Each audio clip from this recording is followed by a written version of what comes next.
नमस्कार, current news bulletin में आपका स्वागत है। मैं हूं खुशहाल। इस खास सेगमेंट में हम उन खबरों की चर्चा करेंगे जो आपकी परीक्षा के लिहाज से बेहद जरूरी साबित हो सकती हैं। बीते सप्ताह की वो बड़ी खबरें जिनके इर्द गिर्द आपकी परीक्षा के सवाल बनाए जा सकते हैं। सबसे पहले हेडलाइंस पर डालते हैं नजर। पाकिस्तान में गहराया राजनीतिक संकट, अविश्वास प्रस्ताव खारिज होने के बाद भंग हुई नेशनल असेंबली, प्रधानमंत्री पद से हटाए गए इमरान खान। समलैंगिक विवाह को कानूनी दर्जा देने पर संसद में बहस, एनसीपी सांसद सुप्रिया सुले ने लोकसभा में पेश किया निजी बिल।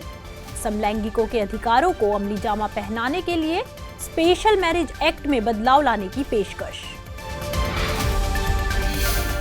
लंबी जद्दोजहद के बाद अफ्स्पा कानून पर नरम पड़ी सरकार, असम, नागालैंड और मणिपुर के कुछ थाने अब इस कानून के दायरे से बाहर। नागालैंड के मोन जिले में हुई घटना के बाद इलाके में बढ़ गया था तनाव। आर्थिक संबंधों को मजबूत करने की तरफ बढ़ते भारत और ऑस्ट्रेलिया, आर्थिक सहयोग और व्यापार पर दोनों देशों के बीच हुआ करार, टैरिफ और स्टूडेंट्स के लिए वीजा समेत दूसरी कई बातों पर बनी बात। और क्लाइमेट चेंज पर दुनिया को चेताने वाली आईपीसीसी की रिपोर्ट जारी, तेजी से बदलते जलवायु पैटर्न को थामने के लिए कई समाधानों पर जोर। 2010 से 19 के बीच अपने चरम पर रहा ग्रीन हाउस गैस उत्सर्जन।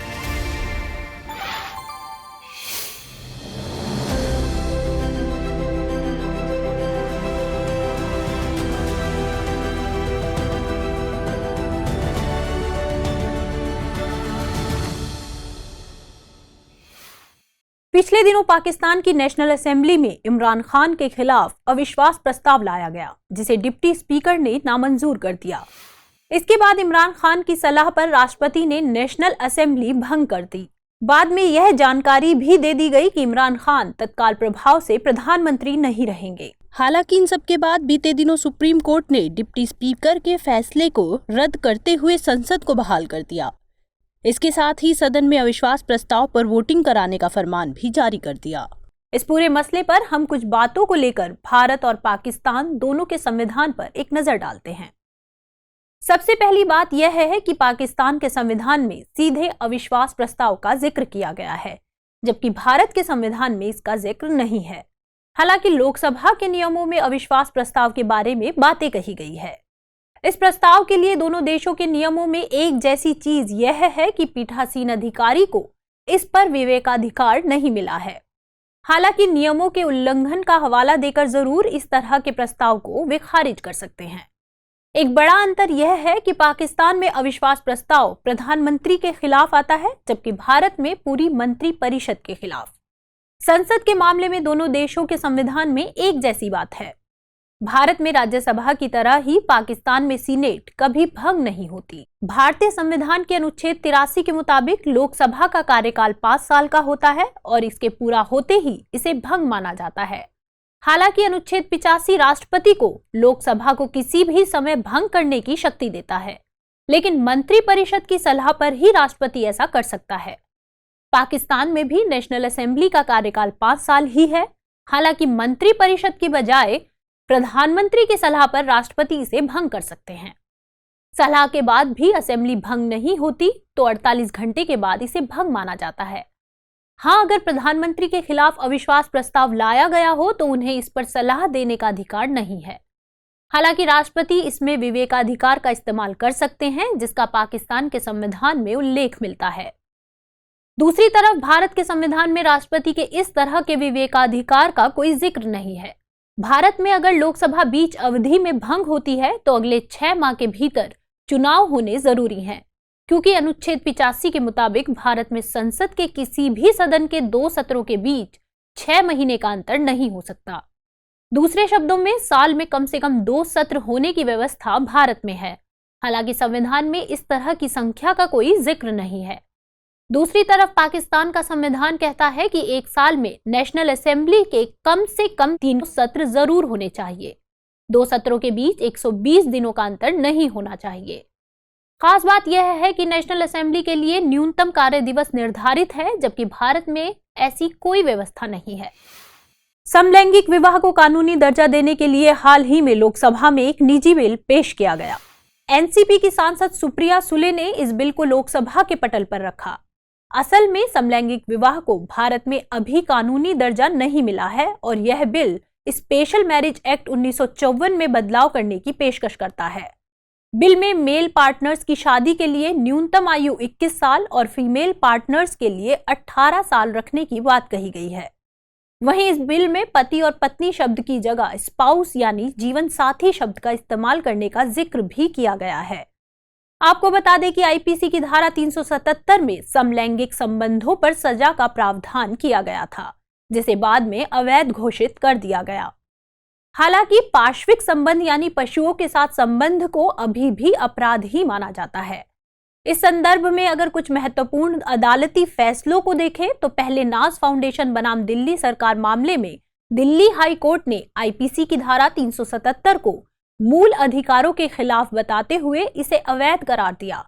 हालांकि फिर यह मामला सुप्रीम कोर्ट में भी गया। 2013 में सुरेश कुमार कौशल बनाम नाज फाउंडेशन केस में सुप्रीम कोर्ट ने हाई कोर्ट के फैसले को पलटकर आईपीसी की इस धारा को सही माना। 2018 में नवतेज सिंह जौहर बनाम भारत संघ में कोर्ट ने अपने ही फैसले को पलट दिया। इस फैसले में धारा 377 को आंशिक तौर पर गैर संवैधानिक करार दिया गया और समलैंगिक संबंधों को मंजूरी मिली।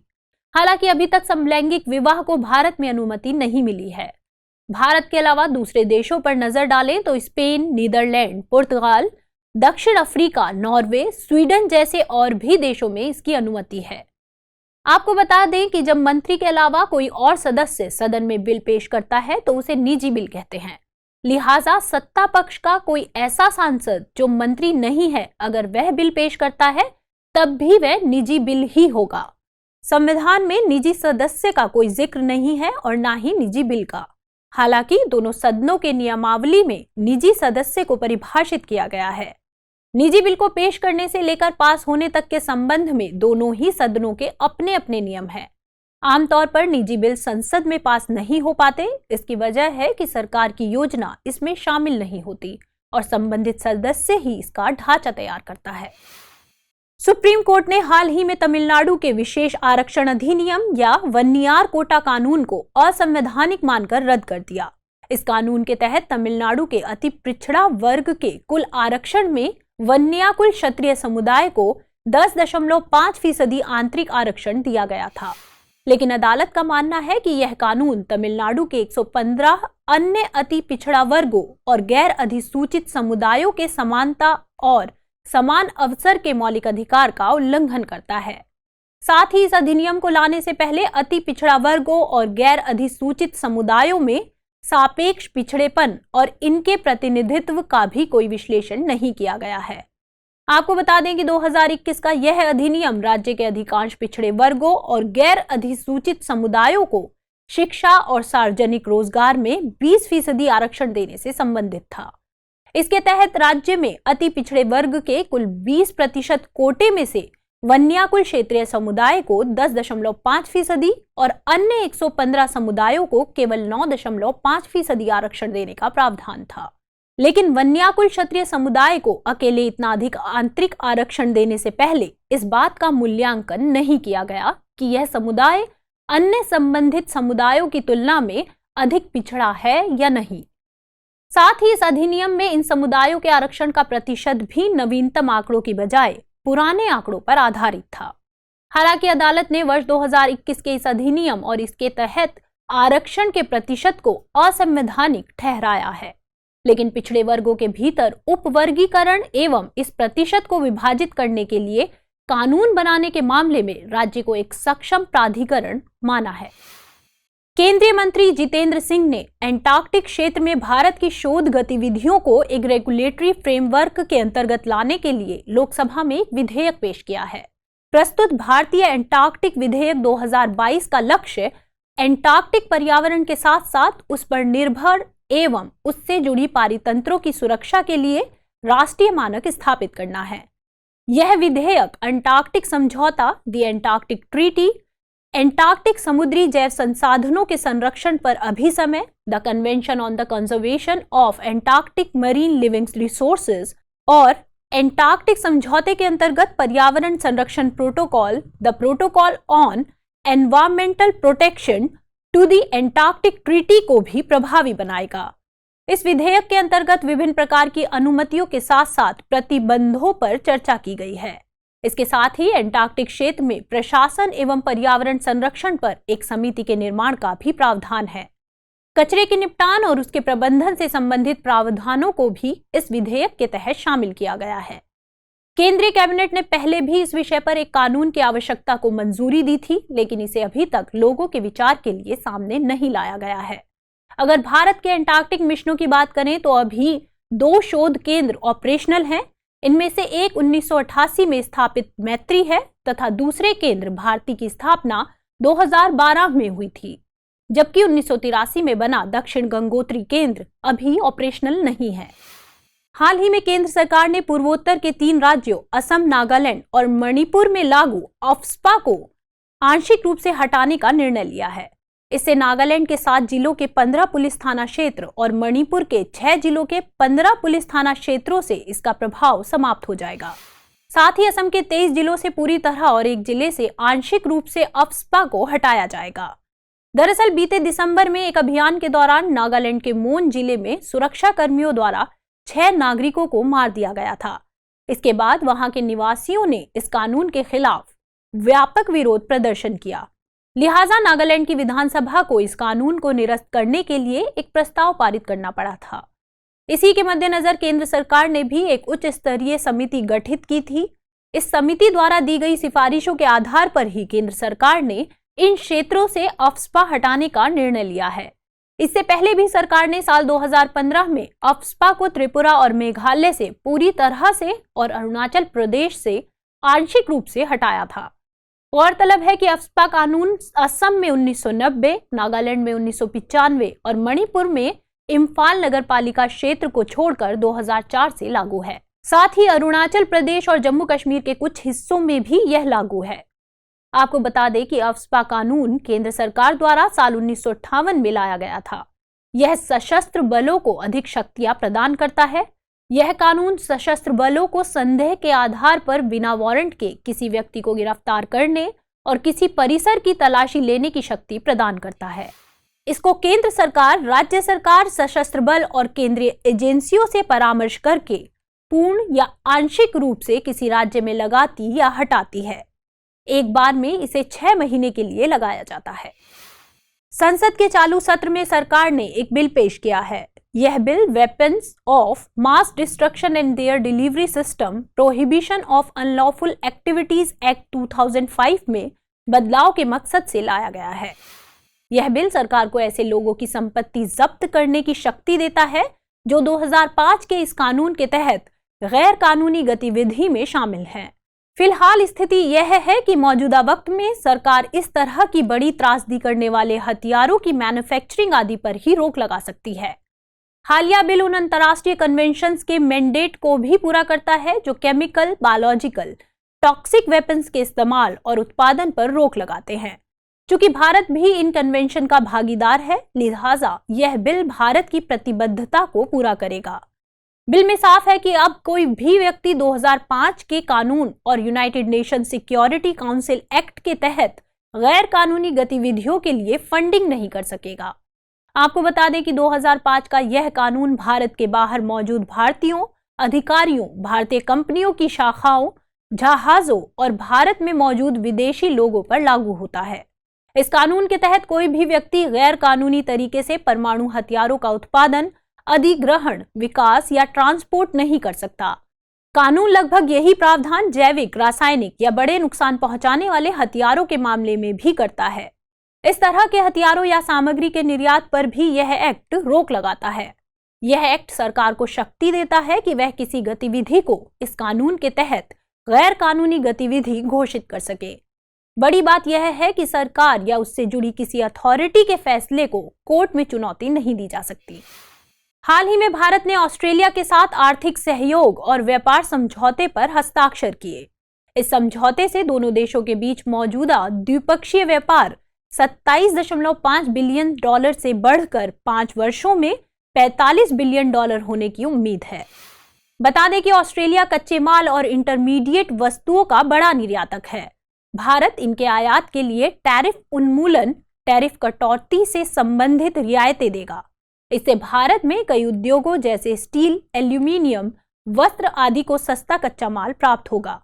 इसके अलावा सेवा क्षेत्र में भारतीय विद्यार्थियों के लिए ऑस्ट्रेलिया में पढ़ने और काम करने के लिए वीजा से जुड़े समझौते भी किए गए हैं। इससे विज्ञान, प्रौद्योगिकी, इंजीनियरिंग और गणित विशेषज्ञों तथा अन्य भारतीय छात्रों को ऑस्ट्रेलिया में काम करने में आसानी होगी। ऑस्ट्रेलिया में तकनीकी सेवाएं प्रदान करने वाली भारतीय कंपनियों की ऑफशोर इनकम पर टैक्स लगाने से संबंधित कानून में भी संशोधन करने पर रजामंदी हुई है। आपको बता दें कि ऑफशोर इनकम का अर्थ देश की सीमा के बाहर से अर्जित आय से है। इसमें विदेशी बैंकों से प्राप्त ब्याज, विदेशी कंपनियों से प्राप्त लाभांश और ब्याज, विदेशी संपत्तियों से प्राप्त किराया और देश के बाहर से मजदूरी लाभ या रॉयल्टी इनकम आदि शामिल होती है। ऑस्ट्रेलिया भारत का 17वां बड़ा व्यापारिक भागीदार देश है, जबकि भारत ऑस्ट्रेलिया का 9वां सबसे बड़ा व्यापारिक भागीदार है। यह समझौता दोनों देशों के बीच व्यापार को प्रोत्साहित करेगा और व्यापार सुधार के लिए एक संस्थागत तंत्र प्रदान करेगा।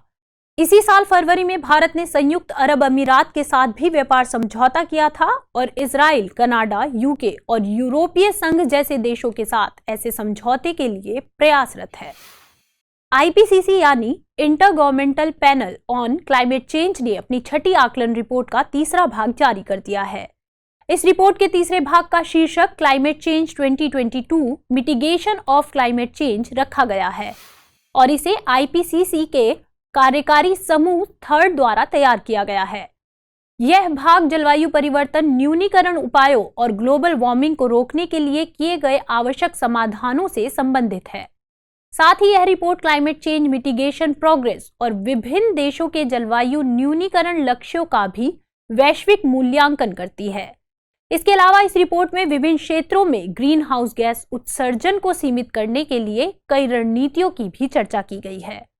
नवीनतम रिपोर्ट के अनुसार औसत वार्षिक वैश्विक ग्रीन हाउस गैस उत्सर्जन वर्ष 2010 से वर्ष 2019 के बीच अपने उच्चतम स्तर पर था। हालांकि वर्ष 2010 से 19 की अवधि में उत्सर्जन की औसत वार्षिक दर धीमी होकर 1.3% प्रति वर्ष हो गई, जबकि वर्ष 2000 से 2009 की अवधि में यह 2.1% प्रति वर्ष थी। वर्ष 2019 में अल्प विकसित देशों का कुल उत्सर्जन वैश्विक उत्सर्जन का केवल 3.3% था। रिपोर्ट में कहा गया है कि वार्मिंग को लगभग 1.5 डिग्री सेल्सियस तक सीमित करने के लिए वैश्विक ग्रीन हाउस गैस उत्सर्जन को वर्ष 2030 तक 43% तक कम करने की जरूरत है। इसमें यह भी कहा गया कि वर्ष 2010 के बाद से निम्न उत्सर्जन प्रौद्योगिकियों की लागत में लगातार गिरावट आई है, जिसके चलते सौर ऊर्जा और लिथियम आयन बैटरी लागत में 85% तथा पवन ऊर्जा लागत में 55% की कमी आई है। इसके अलावा विभिन्न नीतियों और कानूनों के आने के बाद न केवल ऊर्जा दक्षता में वृद्धि हुई है, बल्कि नवीकरणीय ऊर्जा के उपयोग में भी तेजी आई है। रिपोर्ट का मानना है कि मानव व्यवहार में विभिन्न बदलावों जैसे कि पौधे आधारित आहार को अपनाना, पैदल चलना, साइकिल चलाना आदि भी वैश्विक ग्रीन हाउस गैस उत्सर्जन कम कर सकते हैं। हालांकि इस्पात, बिल्डिंग मटेरियल्स और रसायनों जैसे उद्योगों में उत्सर्जन को कम करने को प्राथमिकता दी जानी चाहिए, क्योंकि कुल वैश्विक उत्सर्जन में इनका योगदान लगभग 1/4 है। आपको बता दें कि छठी आकलन रिपोर्ट में 3 कार्य समूहों का योगदान शामिल है। इस रिपोर्ट का पहला भाग पिछले साल कार्यकारी समूह 1 द्वारा जारी किया गया था, जबकि इस रिपोर्ट के दूसरे भाग को कार्यकारी समूह 2 द्वारा इसी वर्ष फरवरी में जारी किया गया था। गौरतलब है कि आईपीसीसी की स्थापना वर्ष 1988 में विश्व मौसम विज्ञान संगठन और संयुक्त राष्ट्र पर्यावरण कार्यक्रम द्वारा की गई थी और इसकी 5वीं आकलन रिपोर्ट वर्ष 2014 में प्रकाशित हुई थी। पिछले दिनों पश्चिम बंगाल के उत्तरी इलाके में कंगारू के बच्चे के देखे जाने की बात सामने आई। बैकुंठपुर फॉरेस्ट डिवीजन में दिखे कंगारू के इस बच्चे के मामले में तस्करी की आशंका जताई जा रही है। जानकार बताते हैं कि पश्चिम बंगाल में पशु पक्षियों की तस्करी कोई नई बात नहीं है। इसका उत्तरी हिस्सा भूटान, बांग्लादेश और नेपाल से लगता है। इसके साथ ही यही हिस्सा पूर्वोत्तर के राज्यों से जुड़ता है। लिहाजा ज्योग्राफिकल लोकेशन के चलते म्यांमार और दूसरे देशों से पशु पक्षियों की तस्करी आसान हो जाती है। इस मामले में भी यही आशंका है कि इस बच्चे को म्यांमार से ही भारत लाया गया है। हालिया घटनाक्रम में आपको एक बात बता दें कि वन्यजीव संरक्षण कानून 1972 के तहत केवल देशज स्पीशीज को ही सुरक्षा मिली है, विदेशी जीवों को नहीं। हम जानते हैं कि कंगारू भारत के लिए नेटिव यानी देशज नहीं है। यही वजह है कि इन्हें इस एक्ट के दायरे में नहीं रखा गया है। हालांकि साइट्स में ये शामिल हैं, इसलिए अगर कोई व्यक्ति ऐसे जीवों को पालता है तो उसे पर्यावरण मंत्रालय के परिवेश पोर्टल पर जानकारी जरूर देनी चाहिए। कंगारू मूल रूप से ऑस्ट्रेलिया महाद्वीप की प्रजाति है। न्यू गिनी में भी इसकी अच्छी खासी आबादी है। ये मर्सुपियल की कैटेगरी में आते हैं। मर्सुपियल एक तरह से मैमल ही है। कंगारू के अलावा वल्लाओ, कोआला, वोम्बर्ट्स, ओपोसम्स, तस्मानिया डेविल सहित करीब 250 प्रजातियां मर्सुपियल की कैटेगरी में आती हैं। तस्मानियन डेविल मर्सुपियल होने के बावजूद मांसाहारी होते हैं। मर्सुपियल जीवों के शरीर में एक थैलीनुमा संरचना होती है जिसमें इनके प्री मैच्योर नवजात पलते हैं। कंगारुओं के पिछले पैर काफी लंबे होते हैं जबकि आगे के पैर छोटे होते हैं। पिछले पैरों के बल पर ये जानवर एक बार में करीब 30 फीट तक की छलांग लगा सकते हैं। कंगारू की अलग अलग प्रजातियों को IUCN की रेड लिस्ट में लीस्ट कंसर्न से क्रिटिकली इंडेंजर्ड तक की कैटेगरी में रखा गया है। आपको जानकर हैरानी होगी कि कंगारू के नवजात की लंबाई 1 इंच के आसपास ही होती है। हाल ही में नेचर जियोसाइंस जर्नल में प्रकाशित एक अध्ययन से पता चलता है कि उष्णकटिबंधीय पेड़ों की वृद्धि की दर उन वर्षों में कम हो जाती है जिन वर्षों में शुष्क मौसम सामान्य से अधिक शुष्क और गर्म होता है। शोधकर्ताओं का मानना है कि उष्णकटिबंधों के शुष्क या गर्म क्षेत्र अधिक शुष्क और अधिक गर्म रहने वाले वर्षों में महत्वपूर्ण रूप से प्रभावित होते हैं। साथ ही जलवायु परिवर्तन के कारण इन क्षेत्रों के पेड़ पौधों की जलवायु संबंधी उतार चढ़ावों के प्रति संवेदनशीलता बढ़ जाती है। शोधकर्ताओं ने उष्णकटिबंधों के शुष्क या गर्म क्षेत्रों में तापमान के हर दशक आधा डिग्री सेल्सियस बढ़ने की संभावना भी जताई है। इस अध्ययन से यह भी पता चला है कि गर्म या शुष्क वर्षों के दौरान उष्णकटिबंधीय वनस्पतियों द्वारा कार्बन ग्रहण में भी उतार चढ़ाव देखने को मिलता है। दरअसल इस दौरान उष्णकटिबंधीय वनस्पतियां कम बढ़ती हैं और इसीलिए वातावरण से कम कार्बन डाइऑक्साइड लेती हैं। इतना ही नहीं, पेड़ की धीमी वृद्धि से उनकी मृत्यु का खतरा भी बढ़ जाता है और उष्णकटिबंधीय वनस्पतियां इस ग्रीन हाउस गैसों को अवशोषित करने की बजाय कार्बन डाइऑक्साइड का स्रोत बन सकती हैं। इसके अलावा शोधकर्ताओं ने अपनी रिसर्च के दौरान उष्णकटिबंधीय क्षेत्रों में स्थित पेड़ों के ट्री रिंग्स का भी अध्ययन किया है और ट्री रिंग संबंधी डेटा को international tree ring data bank पर भी अपलोड किया है ताकि जरूरी ट्री रिंग्स डेटा एक साथ सभी के लिए उपलब्ध हो सके। आपको बता दें कि जैसे जैसे किसी पेड़ का विकास होता है वैसे वैसे उस पेड़ के तने के क्रॉस सेक्शन में छल्लेनुमा संरचना विकसित हो जाती है। यह संरचना ट्री रिंग कहलाती है।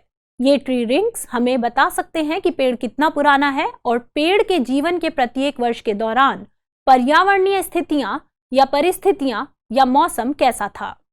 गौरतलब है कि आर्द्र मौसम में पेड़ों की वृद्धि दर अधिक होती है, इसलिए आर्द्र मानसून वाले वर्षों में ट्री रिंग्स चौड़े हो जाते हैं। इसके विपरीत शुष्क मानसून वाले वर्षों में ट्री रिंग्स संकीर्ण या पतले हो जाते हैं। हाल ही में Indian oil corporation, Larsen and Toubro और रीन्यू पावर ने एक ज्वाइंट वेंचर कंपनी बनाने के लिए एक समझौता साइन किया है। गौरतलब है कि इस ज्वाइंट वेंचर कंपनी को स्थापित करने का मकसद भारत में ग्रीन हाइड्रोजन परियोजना का विकास करना और औद्योगिक पैमाने पर ग्रीन हाइड्रोजन की आपूर्ति करना है। साथ ही यह कंपनी ग्रीन हाइड्रोजन परियोजनाओं को समयबद्ध तरीके से पूरा करने पर भी ध्यान केंद्रित करेगी। गौरतलब है कि हाइड्रोजन को green hydrogen, brown hydrogen, grey hydrogen, blue hydrogen आदि में बांटा जा सकता है। इनमें ग्रीन हाइड्रोजन का उत्पादन अक्षय ऊर्जा जैसे सौर ऊर्जा, पवन ऊर्जा आदि का उपयोग करके पानी के इलेक्ट्रोलिसिस द्वारा किया जाता है। इस इलेक्ट्रोलिसिस की प्रक्रिया में विद्युत द्वारा पानी को हाइड्रोजन और ऑक्सीजन में विभाजित कर दिया जाता है। इस प्रक्रिया से प्राप्त हाइड्रोजन ही ग्रीन हाइड्रोजन कहलाती है और इसका कार्बन फुटप्रिंट भी अन्य हाइड्रोजन से कम होता है। आपको बता दें कि वर्तमान में भारत में उत्पादित अधिकांश हाइड्रोजन ग्रे हाइड्रोजन है, जिसे प्राकृतिक गैस और अमोनिया का उपयोग करके बनाया जाता है। इसलिए सरकार ग्रे हाइड्रोजन के विकल्प के रूप में ग्रीन हाइड्रोजन का उपयोग करने का लक्ष्य बना रही है।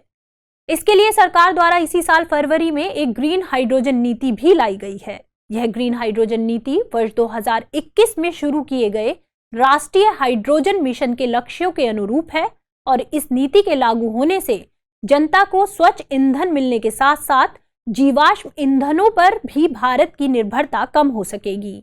साथ ही इस नीति के चलते 2030 तक 5 बिलियन टन ग्रीन हाइड्रोजन के उत्पादन लक्ष्य को पूरा करने और अक्षय ऊर्जा क्षमता के विकास में भी मदद मिलेगी। इसके अलावा केंद्र सरकार इलेक्ट्रोलाइजर्स के लिए 15,000 करोड़ रुपए की प्रोडक्शन लिंक्ड इंसेंटिव योजना शुरू करने पर भी विचार कर रही है। उम्मीद है कि लार्सन एंड टुर्बो की इंफ्रास्ट्रक्चर संबंधी विशेषज्ञता, इंडियन ऑयल कॉरपोरेशन की अनुसंधान और विकास क्षमता और रिन्यू पावर की अक्षय ऊर्जा संबंधी विशेषज्ञता के चलते इन तीनों की हालिया साझेदारी ग्रीन हाइड्रोजन के उत्पादन में एक महत्वपूर्ण कदम साबित होगी। हाल ही में अमेरिकी credit rating agency Standard and Poor's ने अपनी वार्षिक रिपोर्ट जारी की। रिपोर्ट में बताया गया कि साल 2022 में वैश्विक स्तर पर सरकारों द्वारा लिया गया उधार 10.4 ट्रिलियन डॉलर तक पहुंच जाएगा, जो 2016 और 2019 के बीच लिए गए ऋण के औसत से लगभग 1/3 ज्यादा होगा। रिपोर्ट के मुताबिक भले ही वैश्विक स्तर पर आर्थिक सुधारों को अपनाया जा रहा हो, लेकिन वैश्विक स्तर पर उच्च ऋण की रोल ओवर आवश्यकताओं और यूक्रेन युद्ध के कारण उधार के ऊंचे बने रहने की संभावना है। जब किसी देश या कंपनी के ऋण की समयावधि पूरी होने वाली हो और उसे चुकाने की बजाय उसे नए ऋण में शामिल कर लिया जाए तो इसे रोल ओवर आवश्यकता कहते हैं। स्टैंडर्ड एंड पुअर्स की विश्लेषकों का यह भी मानना है कि मौद्रिक स्थिति सख्त होने से सरकारी फंडिंग की लागत बढ़ जाती है, जिसका सीधा असर वैश्विक उधारी पर पड़ता है। साथ ही यह उन देशों के लिए ज्यादा चुनौतीपूर्ण होगा जो आर्थिक सुधारों में असमर्थ रहे हैं और विदेशी मुद्रा के वित्तपोषण पर कम निर्भर रहते हैं, और साथ ही जहां ब्याज पहले से ही औसत से अधिक है। उभरते यूरोपीय, मध्य पूर्व और अफ्रीकी देशों के वैश्विक उधारी की बात की जाए तो इसके 253 बिलियन डॉलर से बढ़कर 3.4 ट्रिलियन डॉलर होने की संभावना है। मिस्र की वर्तमान स्थिति यह बताती है कि उसने 73 बिलियन डॉलर मूल्य के बॉन्ड की बिक्री कर तुर्की को पीछे छोड़ दिया है, जो कि इस क्षेत्र का सबसे बड़ा सॉवरेन ऋण बॉन्ड जारी करता था। विश्लेषकों ने मिस्र और केन्या के अल्पकालिक ऋण की ओर इशारा करते हुए कहा है कि वैश्विक स्तर पर बड़े देशों में केन्या, मिस्र और जापान के पास कर्ज का सबसे बड़ा हिस्सा है जिसे रोल ओवर करने की जरूरत है। इसके अलावा यूरोपीय, मध्य पूर्व और अफ्रीकी देशों में वाणिज्यिक ऋण 2016 में जीडीपी के 31% से बढ़कर 37% होने की संभावना है। इनकी वजह महामारी से संबंधित लागत, ओमान और सऊदी अरब के वाणिज्यिक उधारी में वृद्धि तथा मिस्र और रोमानिया में गहराता उच्च राजकोषीय घाटा है। यहाँ वाणिज्यिक उधारी से तात्पर्य देश की औद्योगिक इकाइयों द्वारा देश के बाहर से जुटाए गए ऋण से है। इसी प्रकार सोवरेन बॉन्ड सरकार द्वारा जारी एक विशिष्ट ऋण साधन है। इनको विदेशी और घरेलू मुद्रा दोनों में जारी किया जा सकता है। यह खरीदार को निर्धारित वर्षों के लिए एक निश्चित राशि के ब्याज का भुगतान करने और परिपक्वता पर अंकित मूल्य चुकाने का वादा करते हैं। गौरतलब है कि सरकार अपने खर्च को पूरा करने के लिए 2 विकल्पों का प्रयोग करती है, कर में वृद्धि या बॉन्ड जारी करना। कर बढ़ाना एक अलोकप्रिय कदम है जिसकी एक लंबी कानूनी प्रक्रिया है, इसलिए ज्यादातर देश सोवरेन बॉन्ड को प्राथमिकता देते हैं। हाल ही में साइंस पत्रिका में प्रकाशित एक शोध में जैव विकास के संबंध में चौंकाने वाले तथ्य सामने आए हैं। शोध के मुताबिक जैव विकास की प्रक्रिया तुलनात्मक रूप से एक छोटे समय अवधि में भी पूरी हो सकती है, जबकि डार्विन का विकासवादी सिद्धांत कहता है कि जैव विकास लंबी अवधि में होने वाली धीमी प्रक्रिया है। अब इस शोध ने विकास के संबंध में सभी पारंपरिक अवधारणाओं को पलटकर रख दिया है। इससे पता चलता है कि विकासवादी परिवर्तन वास्तव में हमारी पुरानी मान्यताओं से कहीं अधिक तेजी से हो रहे हैं। इसके साथ ही इस बात के भी प्रमाण मिले हैं कि विकासवादी परिवर्तन केवल निवास स्थान के विनाश, आक्रमण या प्रदूषण के कारण ही नहीं हो रहे हैं, बल्कि इसे अन्य कारक भी प्रभावित करते हैं। इस शोध से इस बात की भी पुष्टि हुई है कि कुछ विकासवादी परिवर्तन जल्दी भी होते हैं और शोधकर्ता इन्हें रियल टाइम में 1 वर्ष के भीतर ट्रैक कर सकते हैं। ऐसा माना जा रहा है कि इस शोध के सामने आने के बाद डार्विन के प्रसिद्ध विकासवादी सिद्धांत को चुनौती मिलेगी। यह शोध 3 विश्वविद्यालयों स्टैनफोर्ड यूनिवर्सिटी, पेंसिल्वेनिया यूनिवर्सिटी और अहमदाबाद विश्वविद्यालय में विकासवादी जीव वैज्ञानिकों द्वारा 8 वर्ष पूर्व आरंभ हुआ। इसके लिए पेंसिल्वेनिया में लगभग 4 महीनों तक नियंत्रित वातावरण में फ्रूट फ्लाई पर शोध किए गए। इन फ्रूट फ्लाइज को एक समान मौसमी दशाओं जैसे गर्मी, बारिश, ठंड और एक जैसे ही भोजन उपलब्ध कराए गए। साथ ही उन्हें एक जैसे खतरे की स्थिति में भी रखा गया। इसके बावजूद इनमें फिनोटाइप और जीनोटाइप परिवर्तन देखे गए। इस शोध के कई बड़े परिणाम सामने आए हैं। पहला, फ्रूट फ्लाई के जीवन के संदर्भ में वैज्ञानिक समझ बेहतर हुई है। दूसरा, इससे जैव विकास के संदर्भ में हमारी समझ का विस्तार हुआ है। तीसरा, जलवायु परिवर्तन में तेजी से बदलाव का अनुभव करने वाली प्रजातियों के भविष्य के संदर्भ में बेहतर भविष्यवाणी की जा सकती है। खबरों के बाद अब बुलेटिन से जुड़े 5 सवालों पर डालते हैं एक नजर। आज के सेशन के 5 प्रश्न इस प्रकार हैं। पहला प्रश्न है, स्पेशल मैरिज एक्ट 1954 के संदर्भ में निम्नलिखित कथनों पर विचार कीजिए।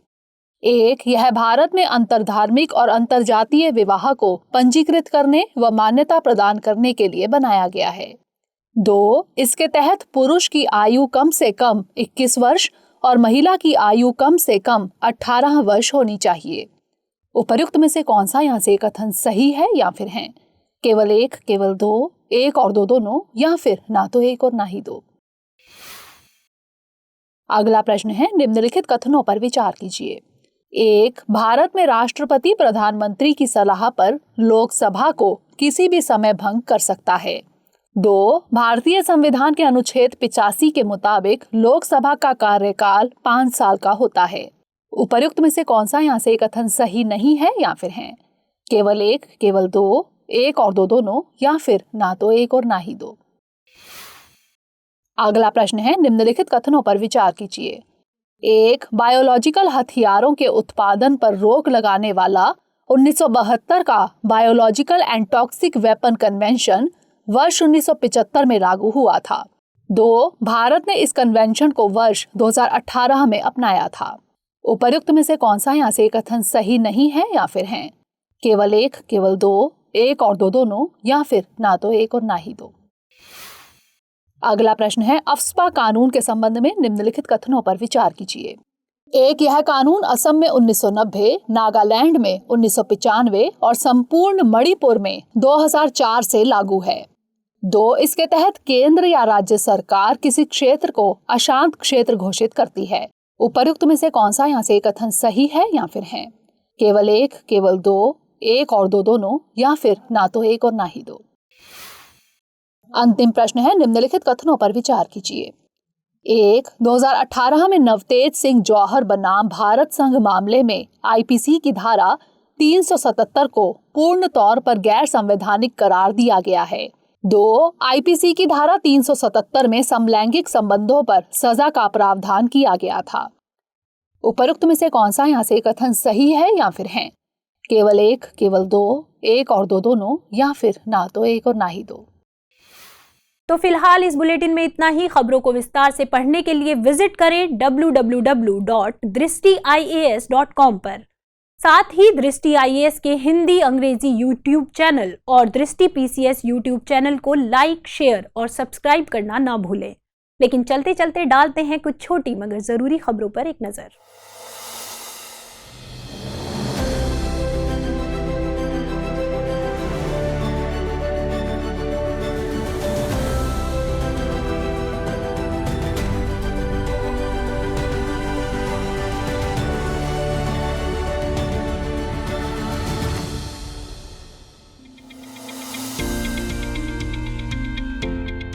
हाल ही में भारत के मुख्य न्यायाधीश ने फास्टर यानी fast and secure transmission of electronic records launch किया है। यह एक डिजिटल प्लेटफॉर्म है। इसके जरिए संबंधित अधिकारियों को सुप्रीम कोर्ट के आदेश, कार्यवाही और सूचनाएं डिलीवर करने में आसानी होगी।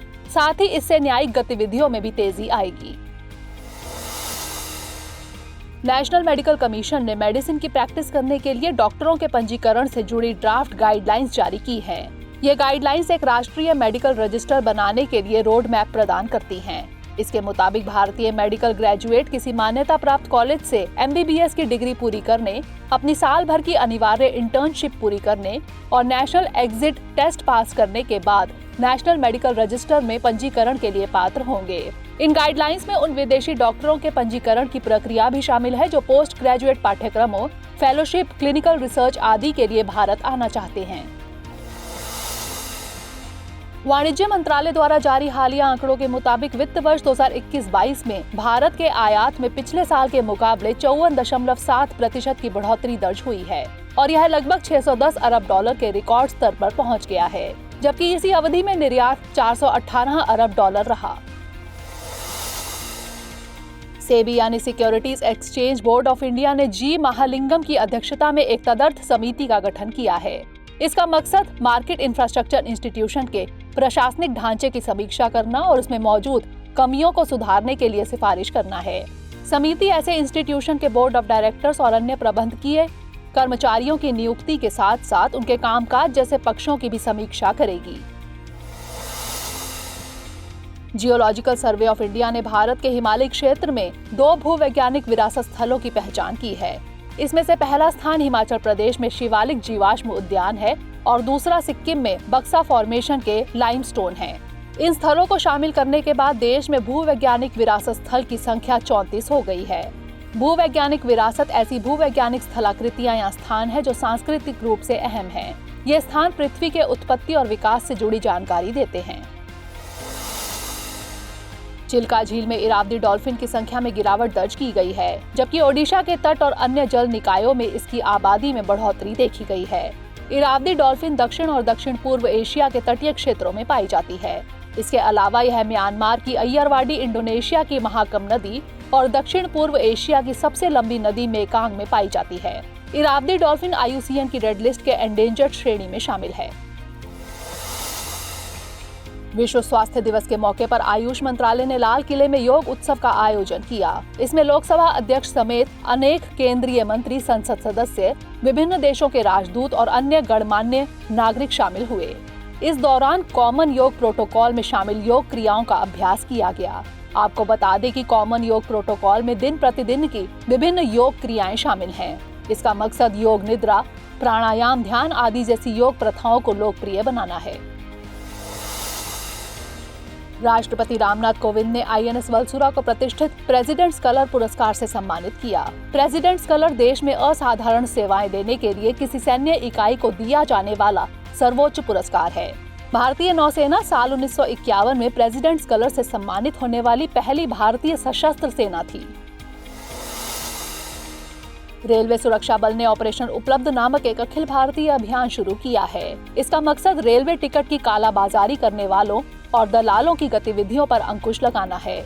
इस ऑपरेशन से आम लोगों को रेलवे टिकट लेने में आसानी होगी। साथ ही रेलवे से जुड़ी सेवाओं में पारदर्शिता को भी बढ़ावा मिलेगा। गुजरात के सूरत में देश की पहली प्रोसेस्ड स्टील स्लैग सड़क बनाई गई है। यह पहल project waste to wealth and clean India campaign के तहत की गई।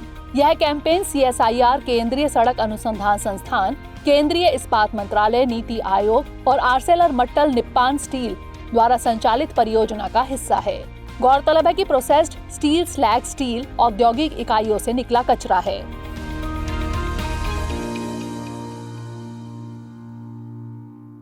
हमारी टीम कोशिश करती है कि आपको दी गई खबरों में एक भी गलती ना हो, लेकिन यदि किसी सोर्स या ह्यूमन एरर की वजह से ऐसी गलती हो जाती है तो इस वीडियो के कमेंट बॉक्स में उस गलती को सुधार कर पिन कर दिया जाता है और यह आपको कमेंट बॉक्स में सबसे ऊपर दिखाई देता है।